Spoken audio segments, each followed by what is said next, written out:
Oke, teman-teman. Kemarin kita sudah membahas video tentang bagaimana membuat presentasi gitu ya. Teknik presentasi. Nah, kita akan lihat dari sini sekarang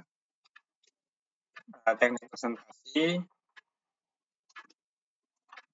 Nah, di sini saya membuat presentasi yang akan sudah dibawakan sih sebenarnya. Di sini ada tentang public speaking ya. Dengan tema adalah kekuatan mental, ketepatan kata, dan totalitas bahasa tubuh untuk menjadi pembicara profesional. Jadi ketika kita ingin membuat suatu presentasi gitu ya, kita harus bisa menyesuaikan kata gitu ya. Tentang misalnya di sini tentang public speaking, sorry ya, langsung tentang public speaking gitu ya. Nah, kita bisa cari-cari tuh gambar yang bagus untuk kita olah ya, untuk kita presentasikan, untuk kita paparkan di paper nantinya.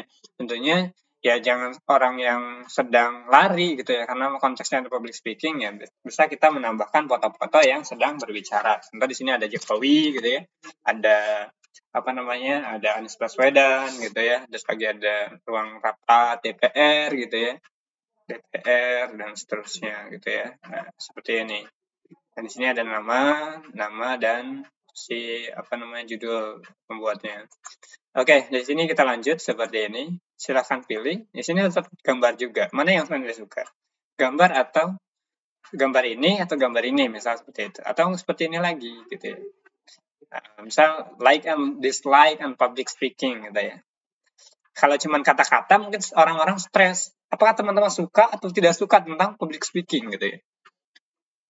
Kalau cuma tulisan seperti ini, ya nggak bakal ada gambaran ya. Tapi kalau teman-teman sudah memasukkan apa namanya gambar di sini ada like dan unlike gitu ya, like dan dislike atau yang suka dan tidak suka gitu ya.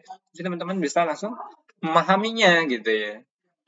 Oke, langsung saja. Di sini ada langsung ya. Kalau kita masuk ke materi personal mapping ya, kekuatan diri dan kekhasan diri, kita harus bisa memaparkannya atau memberikan kesan foto yang seimbang gitu ya tentang personal mapping atau ini personal nih satu orang gitu ya. Nah, kita langsung sini juga tentang personal mapping gitu ya, pemetaan dan kekhasan diri gitu ya. Nah, terus banyak seperti ini ya. Kita coba cek dulu critical thinking, teknik berpikir kritis bagi seorang pembicara. Bisa teman-teman memasukkan gambar atau foto gitu ya tentang orang yang sedang berpikir, atau di sini adalah otak dengan apa namanya, dengan seperti gear motor gitu, gear apa gitu ya, artinya sedang berjalan gitu ya, artinya berpikir gitu ya. Sini menandakan berpikir. Critical thinking ada problem, thinking, dan solusi. Nah, jadi ketika di sini pun bisa menambahkan tentang karena konteksnya di sini ada critical thinking atau teknik berpikir kritis, berarti kita harus mencari masalahnya nih, terus lagi kita pikirkan masalahnya atau pikirkan masalah dan solusinya, baru akan kita ketemu tuh solusinya. Terus cari akar masalahnya. Di sini juga ada apa namanya caranya ya, cara untuk memecahkan masalah. Namun kita langsung saja dilanjut. Di sini ada the power of emotion. Nah, kita akan langsung melihat di sini teks gitu ya, banyak sekali. Di sini langsung ke emosinya.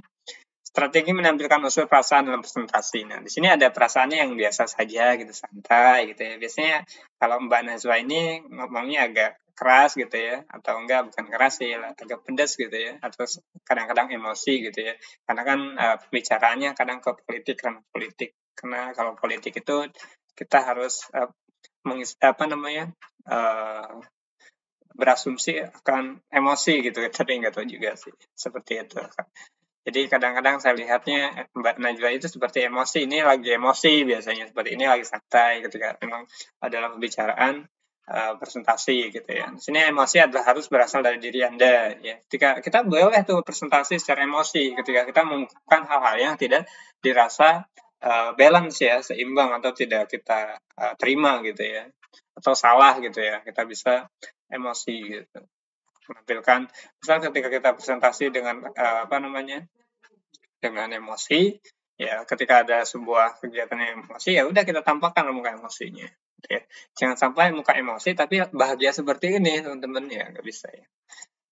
Jadi orang-orang nanti apa ya pikirannya, ini orang emosi apalagi apa ya, lagi enggak emosi gitu ya, seterusnya.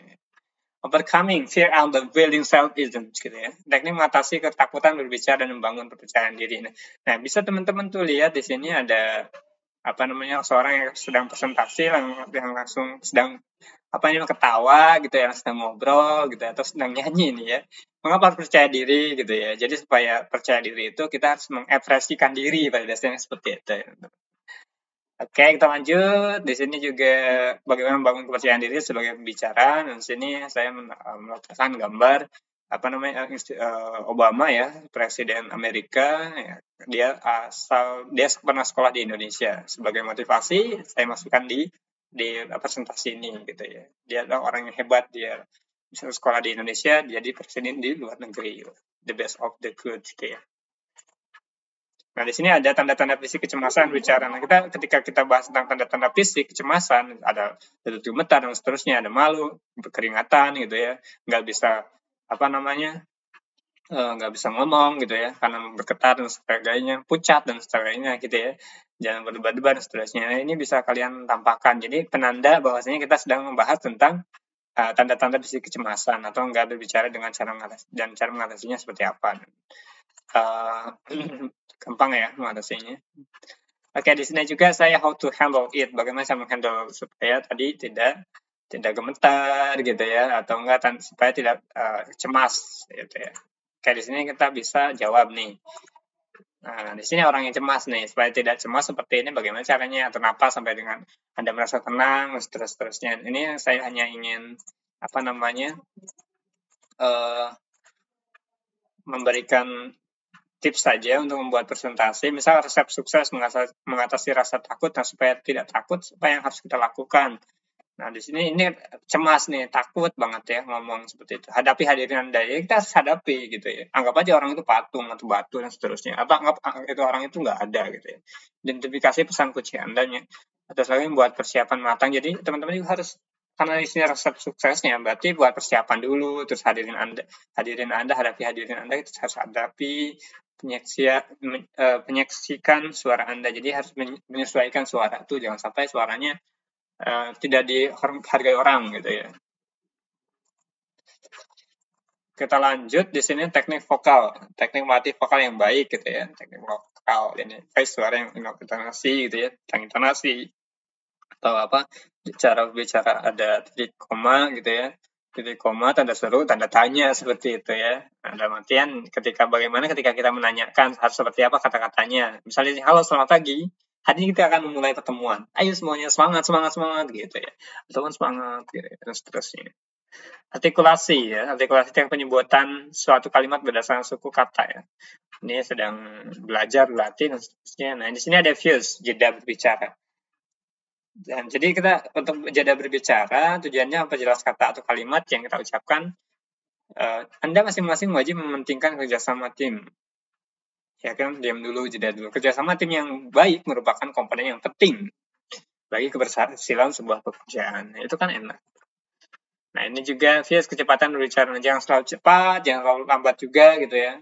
Jadi disesuaikan dengan intonasi, ada titik koma kata orang tuh ya. Jadi ketika berbicara itu jangan sampai lurus aja gitu, nggak ada belok-beloknya, nggak ada titiknya, nggak ada stopnya gitu kan. Kalau di jalanan itu ya bisa dikejar-kejar polisi yang seperti itu.